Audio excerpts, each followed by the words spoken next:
digitaljamsessions.com. Hello and welcome to this Digital Jam session. Today we're joined by Thembisa of Spear Films, Phil Harris from... Everywhere. Scotland. But what I'm going to do to help clarify matters, because that was not the best introduction I've ever made, is I'm going to ask each of you to introduce yourselves and explain a little bit more about where you're from and what you do. And let's start with you, Phil. Right, so I'm Phil Harris. I'm a narrative designer for Celtic Heroes, which is a massive multiplayer online role-playing game for the mobile phones, developed by a company called One for Mobile. But I also write, I blog, I write for other products as well, role-playing games, tabletop role-playing. I mentor small student teams in development of games, and I also take them through the production cycle and talk a lot about social media. Wonderful, thank you. And Ewan, why don't you explain a little bit more about where you're from and what you do? I'm from Edinburgh. It's a capital city that's slightly north of the border. It grew up from a volcanic rock of ash, and we put a castle on the top, and then we put lots of slightly less important people around it. And years passed, and I was born slightly north, moved south, and ended up in Edinburgh. That sort of explains about where I'm from, yes? That's an excellent explanation, thank you. But why don't you tell us about your expertise and who you work for, Ewan? Indeed, I work for my wife because she takes all the money. And you might recognise me from such luminous areas as the Eurovision Song Contest, where I write about all the songs that you've never heard of that never actually get to the final. Forbes, where I write about mobile experiences, smartphones, tablets, and the impact that they have on society.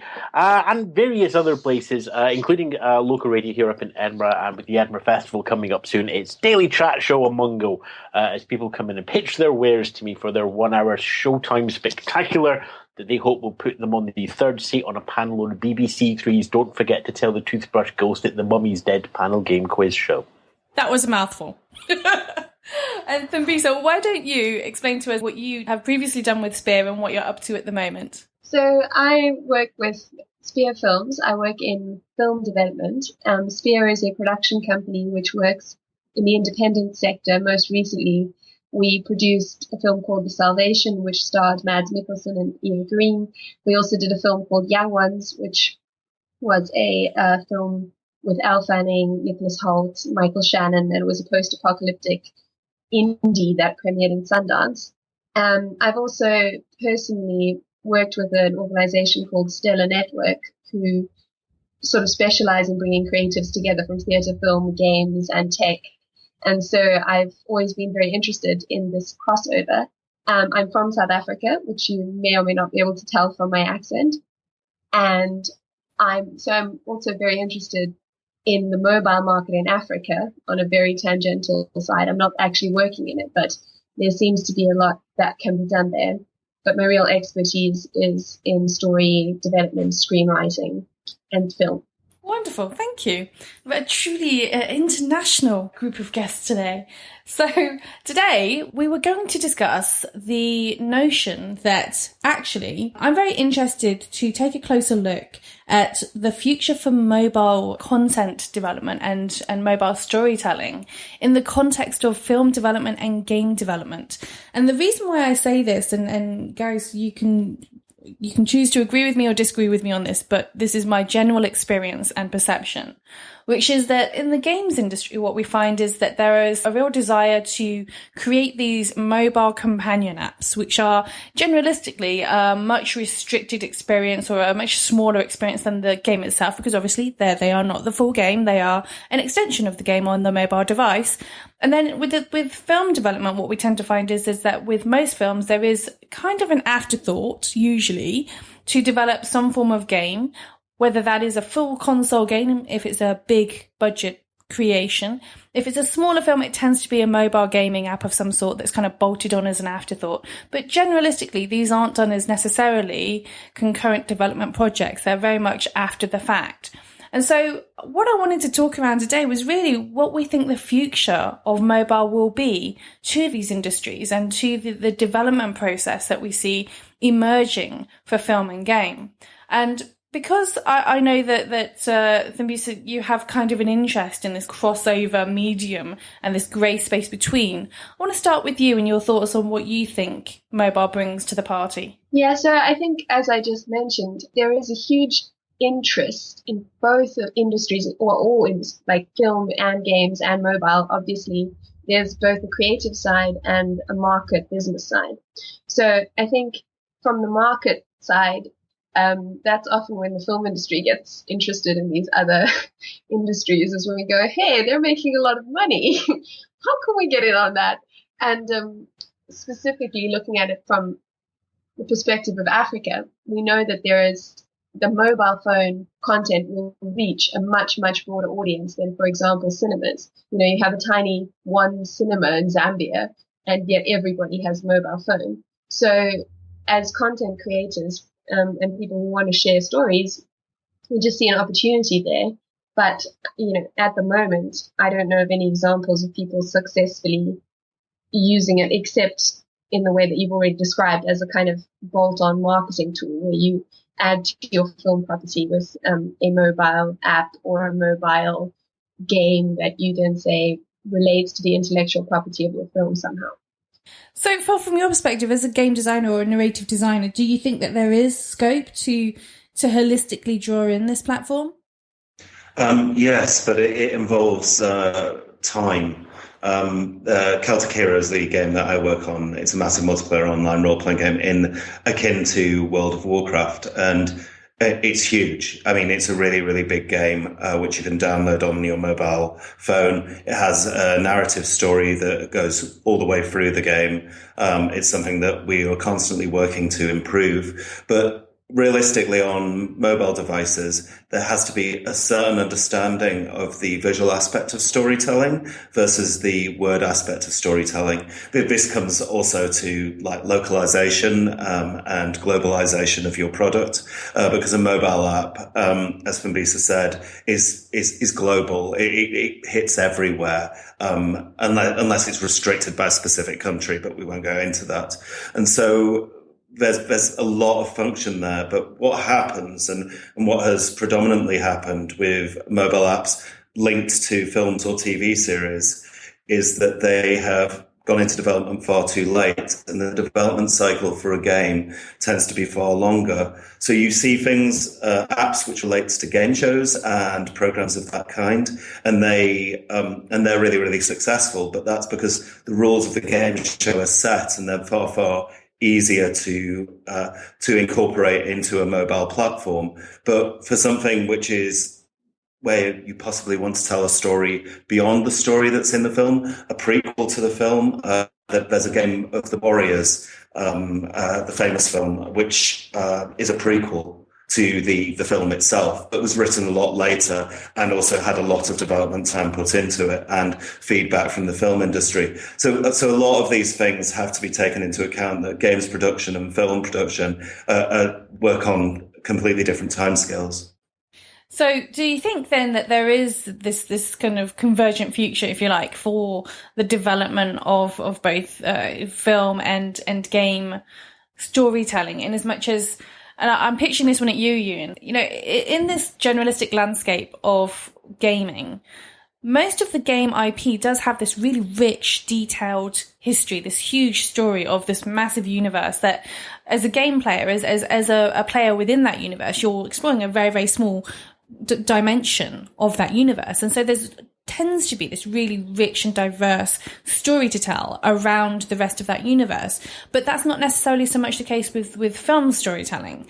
Do you think that there is some kind of halfway house here in terms of the way that these stories could be expanded and explored on mobile? I think the problem is, if you do go with a halfway house, one of the products is going to suffer. If you go for, because, your film is, let's say it's your 2 hours, it goes straight through, it's relatively linear 2 hours, irrespective of the way the script is designed. It's you start, you watch all the images, and you end. It's very, very passive. Gaming is much more immersive. You said that people can explore in their game, they can have a look around. Games nowadays are like, what is down that strange corridor?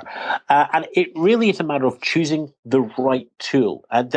if you go back to the early 80s, Phil will remember the dark times when Ocean would pick up a movie license and rattle through the most basic 8-bit game in the world, slap the movie's name on the cover of the box for the Spectrum and the Commodores and the BBCs of this world. And it would be a huge, big seller because people didn't want to be just passive in watching the film. They wanted to take part in the film as well. That's still true nowadays. But again, you still have that game which is put together very quickly. There's a deadline coming up. So it's just got to be done. So you end up with, for want of a better word, Disney's Frozen free fall fruit team switcher gaming. It's Candy Crush, but it's got a Disney character on the top, and it's the most basic game possible in the world. But because it's got that title on it, because it's people thinking, "Great, now I can actually be part of the story," it will automatically get picked up. Movie titles are still. I'm not going to say an easy hit because nothing's easy, but Phil will probably agree with me here. They're an easier hit than creating an original IP on a device. So if you're getting an easy hit, business is you're going to make a lot of money on this, no matter how much effort you put in, just make it a minimum viable product. The business, I don't think in the near future is going to allow a rich game, irrespective of being on mobile, desktop or console, at the point of the launch of a film. Because the economics simply don't work. Because you need to bring the money in on these titles so you can start doing the original IP. The difference is where you have something like The Warriors. The Warriors game, which is Phil talking about, was developed after the film. So we've got the license. We can take as long as we like. We're on our own production schedule here. We'll decide when it's ready. We'll make it. And, the end point was the only thing that was fixed there. So in terms of storytelling, the contrast and the business create the main challenges in creating a good tie-in. And I'm really interested to explore a little bit deeper on something that you've just raised, and you've kind of opened a can of worms on this one, but I'm gonna go there, which is that what we're talking about here is there's almost a lack of originality. And this isn't just something that's symptomatic of, say, the games industry. It is also something that's very symptomatic of Hollywood as well, where what we find is that actually if something works, then just keep on rolling it out until the franchise dies a long and painful death. And that's where we see these multiple iterations of film titles and the multiple iteration of gaming titles just continually being revisited. I mean, if we look where we are with the things like Lara Croft Tomb Raider franchise, or we look at where we are with the James Bond film franchise, we do inherently have a systematic problem with original IP in both the game and the film industries. And that isn't a creative issue. That is very much a commercial issue, in my opinion. But I'm interested to hear your thoughts on this one, Phil. I completely agree. I think we are in a market where independents struggle to find success and then have to try and control that success, while sort of majors just keep rolling out the same thing. I'm sick of seeing a Call of Duty game, not because I'm sick of Call of Duty. I like first-person shooters, but it doesn't seem to be anything more original. And to have adverts suddenly pop up saying, Call of Duty Zombies is coming. Yes, yeah, because you slap zombies into everything now. And it just becomes a case, in fact, that zombies should be everywhere. And for us as a company, we've grown from as an independent, and it's rare to have such a strong product on the table. I think that there's other things to go into that. One of the best film conversions of game was suggested to be Spider-Man 2 by Activision. And the reason that it was so good was that Activision were actually developing a Spider-Man game at that point in time. And then they got the license for the film, so they just developed the game on from that. I think there's another issue as well, Tanya, which is to do with social media and the understandings of social media and how important that is in promoting and getting the product out there. And for an example, the Misfits television series about a group of young sort of superheroes, upcoming superheroes. I think in the third season, they set up Twitter accounts for all the characters, and they ran plot lines through those Twitter accounts, but then they didn't tell anybody about them. And This is one of these like fears with the growth of like the mobile industry, and a risk that like a film company has to take, especially if they're an independent film company, that if they suddenly take this mobile app and they put money into it, there's very, very little knowledge about whether it's going to sell or whether it's going to be popular or whether you're going to get the branding or some famous person mentioning it, and therefore it becomes popular on that basis. It's interesting though, because I think there is this notion of, as you kind of mentioned, a lack of understanding, if you like, of the platform and that the landscape and the tool in terms of the way that the general public are using things like Twitter or using social platform. But I think that leads to an interesting space where with the games industry, we have, our AAA console game titles, and then we have our independent landscape, if you like. And in the same way with film, you've got the big major studios, and then you've got all these indies.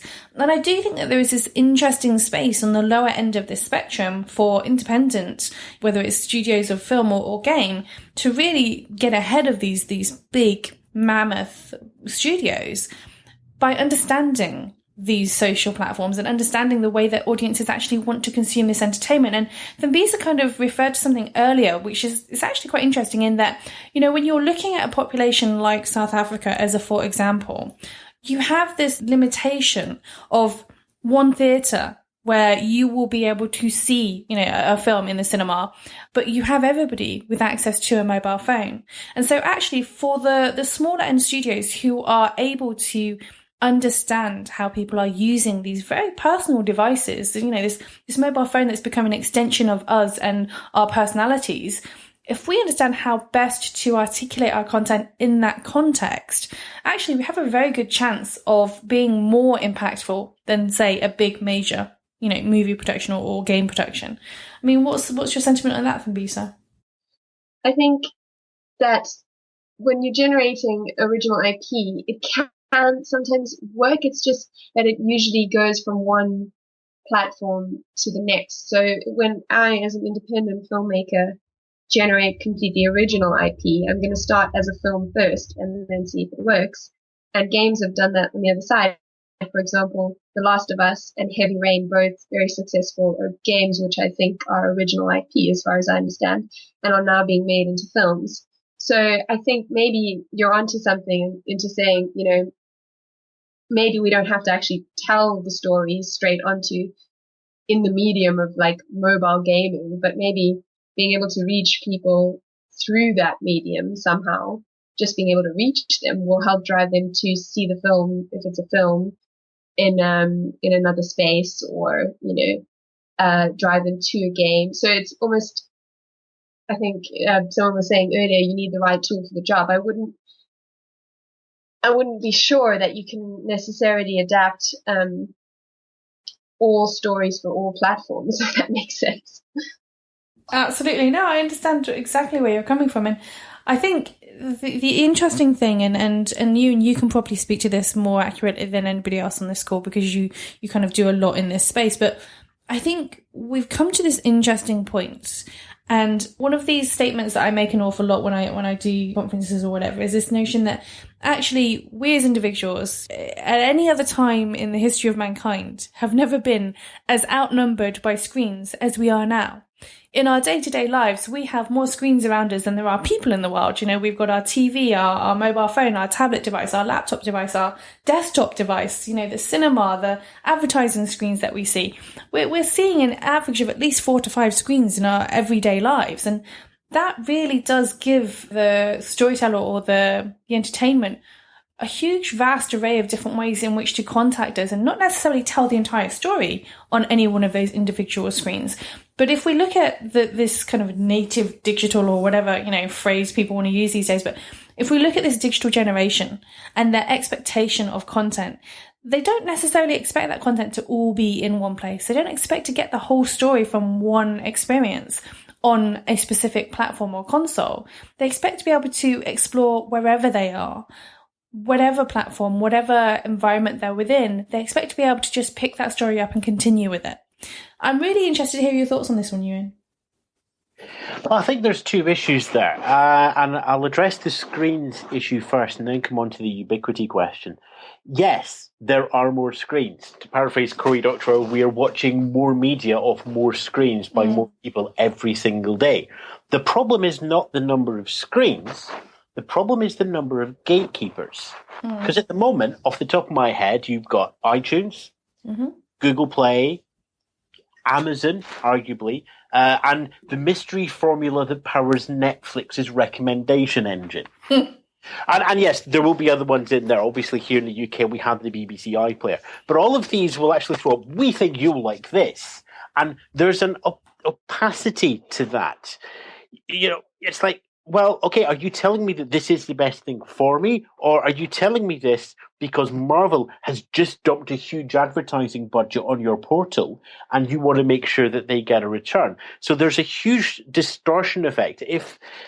Let's take an example. If Amazon doesn't like your ebook because it's got too many sweary words in it, and they decide to take it off from Amazon, how do you get onto all those screens if Amazon's blocked you? How do you, if you've got a film that you want to get out, but you're hit by DMCA because you've used an obscure phrase that was once mentioned in episode 17 of Jay Garrick versus the Flash, the great knuckle down evil empire. And of course, DMCA, bang, bang, bang, you're off all of these portals. So it's great we have all these wonderful screens, but at the end of the day, we actually have far fewer gatekeepers, far fewer people in control than even in the golden studio age of Hollywood back in the 30s and 40s. So it's even harder to get through as an independent because it is so stacked against you. And of course, everybody thinks they've got choice because they could scroll down 27 pages of choices in their favorite digital store. But they're not. They're just going to choose off one of the top 6 results in the first page. So the gatekeeping issue is a huge one going forward. The other one you mentioned there is ubiquity. Do you want to do that together, or do you want to come back on the one first? No, I want to come back on what you was just saying, because I think it's actually quite interesting, because what we're talking about there fundamentally is the objectivity of the gatekeeper, which is to say that we're reliant on somebody else to essentially cultivate and curate that content for us and tell us. And those curators are generally only going to show you things that you've liked before. If all you've done is watch Marvel films, it may be that they're never going to show you an obscure French Parisian romance from the time of Louis XV. So in some ways, we're actually in a more blinkered universe than we really like to believe that we are, purely on the basis of somebody else's pre-selection for us. Today, an example, which if you go on Facebook, everybody knows their own party affiliation politics, no matter where they are. And they will tend to see people of the same party affiliation on Facebook in the time stream showing arguments that they will agree with. That's not what you want. What you want to see is the opposition. But Facebook is only going to show you things it thinks you like. So if you're a Democrat in the US, it will only show you news that's good about Democrats and bad about evil Republicans. If you're a supporter of Ralph Nader, Facebook doesn't work for you. It just goes, who? And it's all of that through. And you apply that to media. You apply that to stuff. When you went back to the originality question, of course, people are just going to keep churning out. I love the idea of Call of Duty Zombie, by the way, Phil. I'm just waiting for that great big crossover of Call of Duty, the Build-A-Bear edition. And they just start to take over the world. But you've liked Call of Duty before. There's a Call of Duty advert and game. We'll show you the Call of Duty game because it's safer. It's easier to get through the gatekeepers. And once it's through the gatekeepers, there's more chance of people who already know about it getting it through. So there's a huge discovery issue. And we are becoming a society, certainly those who are connected, who's much more blinkered in their attitudes and also in the content that they're consuming. And not because, we don't want to be. Everybody thinks they're getting everything. And it's just like, no. We'll just show you what we think you like.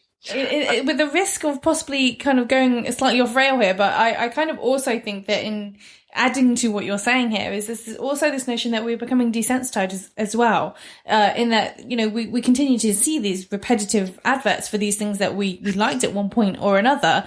And we get to that stage where actually the advertising literally is just noise. It's just this thing that we actually tune it out in the same way that we tune out audio noise, when there's this low level hum of just kind of resonant noise. And actually a lot of people watch TV that way these days, they just have the TV on in the background. They're not really paying attention to it anymore, but it is a noise that's there constantly making comment. In the same way, I think that a lot of this advertising is getting to a point where actually we've become very desensitized to it. And if we were to stop and pause and kind of reset and recalibrate our kind of objectivity on some of the content that we see, actually we've come as a culture and a society, we've actually become very desensitized to what we see. And that goes for things like violence and nudity and, all these other topics that once upon a time, these kind of things used to be actually quite selective about the way that we would approach them and the way we would discuss them. At the same time, Tanya, once upon a time, if I had caught sight of your ankle, I would have fallen into a sexual stupor of excitement and frenzy, and I would not be able to hold myself back. So yes, desensitization, I agree. But there's also changing attitudes as well. And I think the fact that, one of the big issues going forward is how much control of content are we giving to formula, to black boxes, where you sit down in front of it, let me look at a TV box, I'll record things you like. That's great, but if you've accidentally had your mother-in-law come over and she's watched one episode of Keeping Up Appearances, all you're going to see for the rest of time is Hyacinth Bucket and that god-awful program. But again, it's a black box. Like, why are you showing me this? It's like we've given up control. In the old days, radio DJs would choose records they like. Nowadays, they choose the records that the survey says that their readers will like, which is one of the reasons that all you hear is 5 seconds of summer every 5 tracks every day on commercial radio, because the formula says that will keep people listening. So, Phil, I wonder if you had any thoughts on this ubiquity question that we haven't quite got to, but we're going to get to.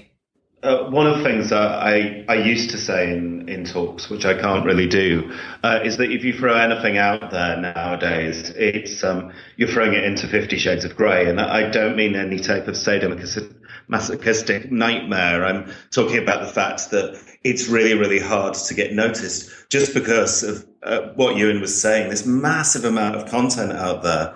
I try through like lots of different mediums. I read very, very bad sort of what I would class as fan fiction, which are now iPublishers, and iPublishers are very, very interesting people to follow, and their place. But I think the same exists in the games industry, and it is this lack of imagination and the fact that the industries as a whole seem to sort of quell any type of new thought or new idea, or try and convert it into the format that they're happy with.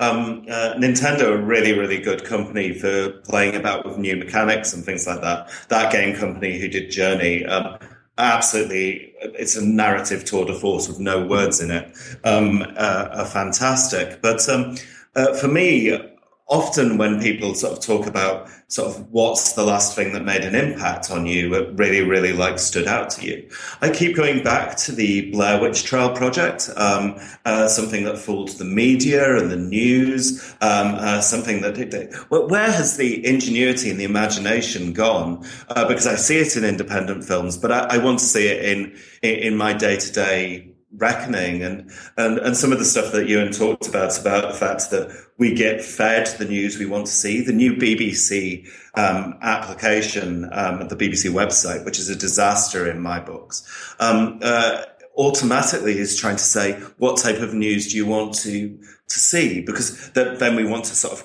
coat you away from this thing. And this issue of like linking like mobile with film and even with like console games. Can I just say, even things built by the same company or built by companies which are subsidiaries of the same company on a mobile device to link to a game, those fail as well because they don't understand that these are sort of two different mediums. And I'm not saying that they can't conjoin. I'm not saying that they can't be part of this big family and do some amazing stuff together. It's just that the people with the ingenuity who want to do that amazing stuff keep getting suppressed and keep getting told to make another Call of Duty or to make another Angry Birds. And, when I get to seeing Angry Birds Star Wars editions coming out, it's just like you are milking the market for that last cent. And then people get disenfranchised with the market, and then they don't care, and then they stop going to cinemas, and they stop buying games, and they stop doing things because they get desensitized to what quality is. Interesting. I get what you're saying, Phil, but at the same time, I also am of the opinion that just because of the nature of human beings and the nature of our curiosity and our need to be spoon-fed entertainment, I don't think we're ever going to truly have a problem where people genuinely don't go to the cinema or genuinely don't play games anymore. I think there will always be entertainment consumption in one form or another. It's just a case of what platform and what format that will take, but not necessarily something that I think there may come a day where people don't go and watch a film in a cinema anymore, but I think that they will still be watching films somewhere. Where they're watching it is another question. And it would be a sad day. I just think that in some ways, everything's becoming more bland. And every time I do see a really good independent film or an independent game or somebody doing something different, a new style of writing, a new narrative, like take on something, it always inspires me. Maybe I'm getting old and fuddy-duddy, but I don't think that's so just yet. I just think that all these packages are starting to fit together, and we're going to create this sort of big, massive blob of what we class as entertainment, which I think is going to be hard for people to like push out of and have those new and fresh ideas without having an awful lot of money, or taking the risk of like losing a lot of money in the attempt. And I think that is really the fundamental bottom line right there, is actually the fear of losing money on a product. But what I would like to know, because you've mentioned this word inspire a few times now, Phil. So what I will say is what I would like to know is what you think is going to change the face of the landscape for you individually in your respective industry, over the next 5 to maybe 10 years, in terms of whether that is a technical innovation, a cultural shift, or just something that you think, frankly, will inspire a generation. I'm curious to hear what that might be from your perspective, Thembisa. Wow. I mean, I think, and I was saying this to some of the producers the other day, I think in the film industry, something has got to give, because I completely agree that there feels like a lack of inspiration in films at the moment, and that you're seeing a lot of unoriginal content and content being regurgitated, and how many Marvel Universe movies can you actually make, and every single major game gets picked up and turned into a movie, and books get picked up, and there's a real fear of doing something new because of the fear of losing it. So I agree of losing money, right? And so I agree with all of that. But I think it's not because of a lack of original ideas around there or a lack of original artists. I think I've seen a lot of amazing, very original independent films, but they have been from, very niche places, like in festivals or private screenings even. And just, they're not getting out into the mainstream market because the market gatekeepers are the studios or Netflix or Amazon, as you were saying. So I think what's happening is that as a filmmaker, you react to what you get told. Let's make films for the market. Let's do films people want to see. And how do you measure what people want to see? You look at what people recently saw, what they went to go and see, and which actors, they went to go and see. And then you put all of that together and you try and repeat the formula. That's kind of how the film industry works. And I think the problem there is that it's very reactive. And because we now have actually got so much data and we can really track, which books were bought by how many people, where, and, who's tweeting what, and how many hashtags have we got on this particular subject. And, you've got all these monitoring tools, which make it all feel very empirical, and everyone's forgotten that actually it's a creative industry. In many ways, what you have to do is say, actually, as a storyteller, as a director, or as a creative director of a game, or, as just a human being who's got something to say to the world, as an author, it's my job to actually not give people what they want to see, but just do something that I care about and that I love. And then,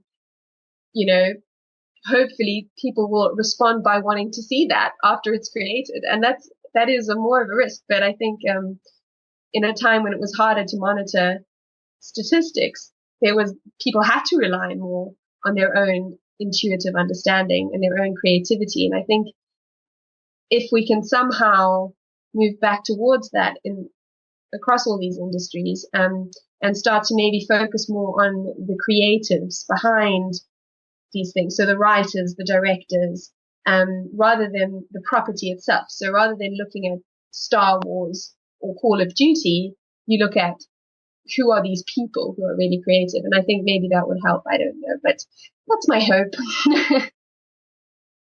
Okay, so basically going back to basics. I like it. Ewan, what's your thoughts in terms of things that you think will have a significant impact on your landscape?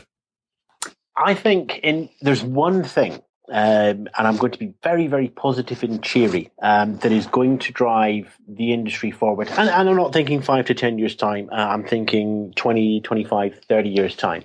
And it's very simply iMovie on the iPhone.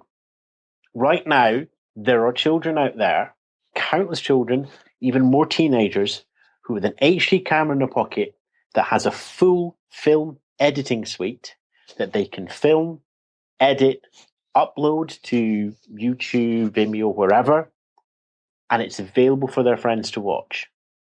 If you're trying to find one good film director, for example, then you could just go out, find one film director and hope.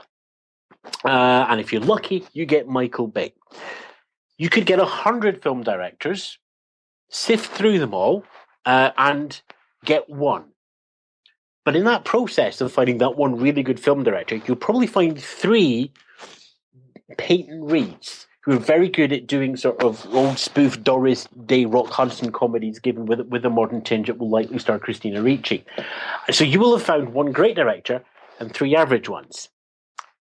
What we have now, with that sort of positive look, and let's forget all the discussions about gatekeepers and everything and assume that the internet will be a nice place and do what it's meant to do, is anybody who wants to have a go at filmmaking has it in their pocket. We're not looking at 1 or 10 or 100. We're looking at millions, if not tens or hundreds of millions of people who want to do creativity. In this case, I'm staying with film, but it's true of all the other disciplines as well. We're not just going to find 1 or 2 really good creatives going forward. We're not going to get very lucky and have a Lucas and a Coppola and a Spielberg at the same university. We're going to have thousands and tens of thousands of incredibly sharp, incredibly creative, with no care about the rule books, that film directors, writers, game makers, podcasters, radio hosts, puppeteers, anything you can think of. There are so many people on the internet. At the moment, the studio system, the gatekeepers are still locked in the second stage of 2. Originally, entertainment and media was 1-to-1. You had to go to see somebody, invite them round to your parlour and watch a card trick. Then we had 1-to-many, which is theatre, your radio, your TV, and your film. We're at the dawn of many-to-many. And while that means, there will still always be a 1-to-1 space. There will always be a 1-to-many space. There will always be somebody going, why haven't we got a Gambit movie yet? And you know what? In 100 years' time, we'll still be having that conversation and Phil will be disappointed. But the real strength is many-to-many. And if you find a director you like and all they're doing is stuff on YouTube and he has 50,000 people and he's a Kickstarter and everybody chucks in $20 a year, he's got $100,000 a year income. And quite frankly, if you'd went back 5 or 10 years and offered that to any creative, they would have bitten your hand off. That's what I think the most powerful thing is for the future. The fact that many people can go to many people and there's nobody in between. Okay, interesting. Phil, what's your take on it? Well, I'm not going to be disappointed at the lack of a Gambit movie, so I'm sorry. We're not going to go there. We're not going to go there. And I'm going to be quite positive as well. I can be a doer pragmatist. I've probably stayed too long in Scotland. But I think that Ewan's completely right. Back in the 80s, the famous Atari ET scandal, where it wasn't just that one game, but Atari were effectively bringing out, to be blunt, shit which people wouldn't buy, and it almost collapsed the whole of the video games industry. From there, in Europe, you saw bedroom coders and people creating games in their bedroom. And I think there's a vast amount of content, although there is this massive content out there with no gatekeepers. That also gives you an opportunity to sample all that content and to have a look at it. And I think you've got to support the indie. I think the indie is king at the moment. And we will get waves of this where the indie will continue to become king. And it's a very, very secretive king at the moment. Nobody really knows about it. But if you're prepared to take the good from the bad and you're prepared to review that stuff, you find these moments of pure beauty in the midst of this maelstrom. And as long as you can take that thing and you can sort of blow on those embers and build the fire from it, you can create something from that. If they've not managed to do it, you can take what they've done, not plagiarize, but take that one moment of beauty and combine it with others to create something special. I think we're in this place where I'll be awash with really, really special things, and people will come to the surface because social media makes that happen. Not necessarily all the best people will come to the surface, but we'll see this, and it'll be fantastic. It'll be a really, really positive thing to take forward. And realistically, I think that's across all the entertainment media. It is a chance that technology is allowing almost everybody to try and do everything. And whilst we have a myriad of critics who will quite happily write reviews of pubs and clubs on websites or games or whatever, and so spend time to read reviews of the place that you're going to visit, the restaurant that you're going to go for, because at least 3 of them unintentionally will make you laugh your head off, and you'll remember those little moments of joy and think, I wonder if I can write that into a script, or I can add that to my game, or I can add that to the experience that I'm trying to give to people. Okay, so a utopian future. Yeah, a sort of utopian future. Okay, well, before we go, what I'd like to do is ask you all to share with us your relevant Twitter handle or social media handle of preference, whatever that might be, that you would like people to follow you or just, stalk you or generally know what it is that you're up to. Why don't you tell us what your handle is, Thembisa? It is Thembisa, just that, on Twitter, which is spelled THEMBISA. Wonderful. And Ewan? I'm so tempted to give my pets.com profile here, but it's not. It's twitter.com/Ewan. Okay. And Phil? And I'm on Twitter. I'm at Philip G. Harris, all one word and 1 L. And 2 R's in Harris, yes? Yes, and 2 R's in Harris. Just making sure. Okay. Well, thank you very much, and thank you for listening. If you enjoy this content and you would like to hear more of it, then please don't forget to subscribe and review. But thank you all for joining us on this Digital Jam session. digitaljamsessions.com